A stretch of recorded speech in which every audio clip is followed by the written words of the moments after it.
4 लाख करोड़ का बाजार पूंजीकरण छूने वाली 15वीं भारतीय कंपनी कौन बनी? ठीक है, तो 4 लाख करोड़ का बाजार पूंजीकरण यानी जिसका शेयर मार्केट में अच्छा खासा 4 करोड़ तक का पहुंच चुका है। तो अदानी ट्रांसमिशन है, अदानी ग्रुप की है, अदानी ट्रांसमिशन कंपनी है जो 4,000 करोड़ का बाजार पूंजीकरण छू चुकी है। ठीक है, आज की तारीख में अडानी ट्रांसमिशन भारत के सबसे बड़े व्यापारिक समूह में से एक अडानी ग्रुप की ट्रांसमिशन और डिस्ट्रीब्यूशन आर्म है। अडानी ट्रांसमिशन देश की सबसे बड़ी निजी ट्रांसमिशन कंपनी है जिसका कम्युलेटिव ट्रांसमिशन नेटवर्क 18,795 CKM है, जिसमें से 14,289 CKM ऑपरेशनल है और 4,436 CKM निर्माण के विभिन्न चरणों में है। अडानी ट्रांसमिशन मुंबई में 30 लाख से ज़्यादा ग्राहकों की सेवा करने वाला डिस्ट्रीब्यूशन बिजनेस भी अपडेट करता है ना। तो अडानी ग्रुप की कंपनी है, तो अच्छा खासा बेहतरीन प्रोग्राम कवरेज कर रही है और अच्छा रिटर्न भी लोगों को दे रही है ना। बीसीसीआई के पूर्व सचिव कौन थे जिनका हाल में निधन हो गया है ना। दोस्तों सब लोगों ने बहुत शोक मना रहे हैं बहुत तरीके से। तो बीसीसीआई के पूर्व सचिव थे श्री अमिताभ चौधरी, जो झारखंड JPSC में रह चुके हैं। बहुत अच्छा उनका परफॉर्मेंस रहा है। श्री अमिताभ चौधरी का हाल में निधन हो गया है। ठीक है, भारतीय क्रिकेट कंट्रोल बोर्ड बीसीसीआई के पूर्व कार्यवाहक सचिव, झारखंड राज्य क्रिकेट संघ के पूर्व अध्यक्ष और झारखंड लोक सेवा आयोग JPSC का अध्यक्ष रह चुके अमिताभ चौधरी का निधन हो गया है। चौधरी ऐसे शख्स थे जिन्होंने IPL और क्रिकेट प्रशासक रहते हुए मुश्किल हालातों से निपटने में महारत हासिल की है। चौधरी बीसीसीआई के कार्यवाहक सचिव थे जब सुप्रीम कोर्ट द्वारा नियुक्ति प्रशासकों की समिति ने 2017 की शुरुआत में अक्टूबर 2019 तक बोर्ड के कामकाज की देखरेख की। इन्होंने 2004 में क्रिकेट प्रशासन में प्रवेश किया और एक दशक से अधिक समय तक झारखंड राज्य क्रिकेट संघ के अध्यक्ष रूप में जब बेहतरीन काम किया। इनके परफॉर्मेंस ज़बरदस्त था। तो दोस्तों इस शख्स को नमन करना चाहिए हमें, है ना। महामहिम राष्ट्रपति द्रौपदी मुर्मू 14वें राष्ट्रपति बने हैं, है ना, कि सचिव के तौर पे किसकी नियुक्ति हुई है ना। राष्ट्रपति द्रौपदी मुर्मू सचिव के तौर पे किसकी नियुक्ति हुई? तो सही उत्तर हो आपका राजेश वर्मा। और राजेश वर्मा उड़ीसा कैडर के IAS अधिकारी हैं, है ना। इनके पहले कमलदेव त्रिपाठी थे, उनकी जगह पे लेंगे। ठीक है, IAS राजेश वर्मा को राष्ट्रपति द्रौपदी मुर्मू का सचिव नियुक्त किया गया है। ये उड़ीसा कैडर के 1987 बैच के भारतीय प्रशासनिक सेवा अधिकारी हैं। कैबिनेट की नियुक्ति समिति ने कपिल देव त्रिपाठी के स्थान पर भारत के राष्ट्रपति के सचिव के रूप में वर्मा की नियुक्ति की मंजूरी दे दी है। ठीक है, असम मेघालय कैडर के 1980 बैच के सेवानिवृत्त IAS अधिकारी त्रिपाठी को अप्रैल 2020 में तत्कालीन राष्ट्रपति रामनाथ कोविंद के सचिव को नियुक्त किया गया था।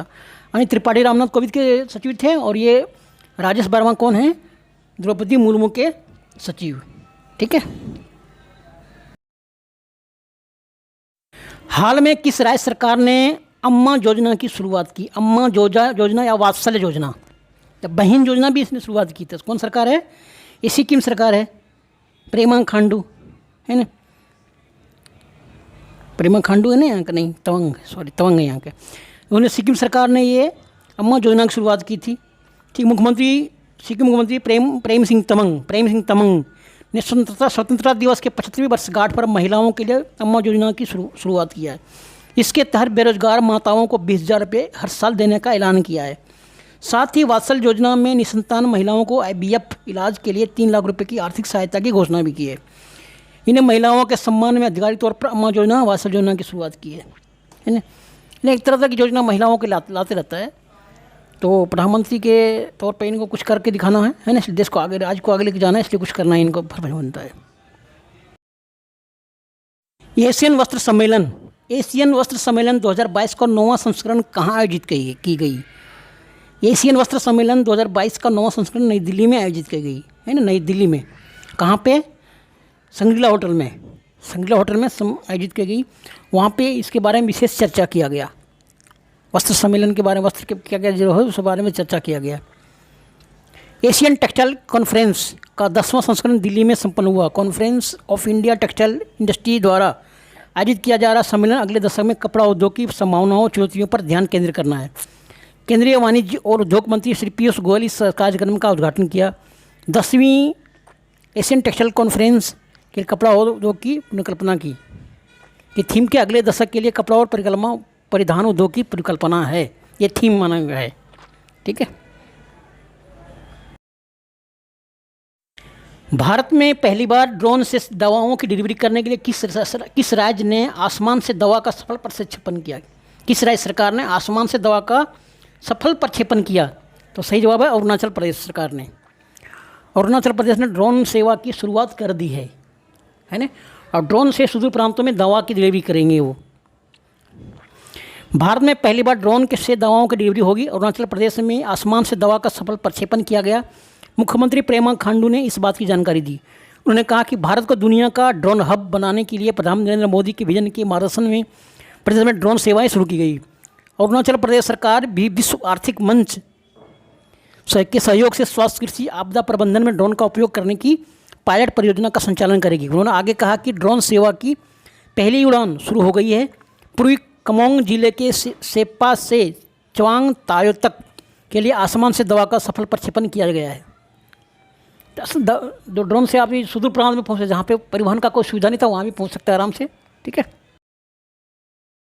सुरक्षित बैंकिंग प्रथाओं को बढ़ावा देने के लिए किस बैंक ने विजिल आंटी की शुरुआत की है? मैंने सुरक्षित बैंकिंग यानी सेफ बैंकिंग सुविधा के लिए तो HDFC बैंक ने विजिल आंटी की शुरुआत की है। किसने?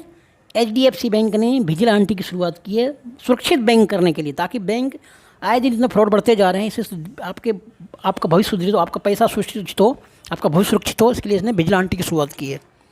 ठीक है। HDFC बैंक ने लोगों में सुरक्षित बैंकिंग की आत्मा को बढ़ावा देने के लिए उद्देश्य से एक अभियान शुरू करने की घोषणा की है। इस अभियान का नाम है विजिल आंटी।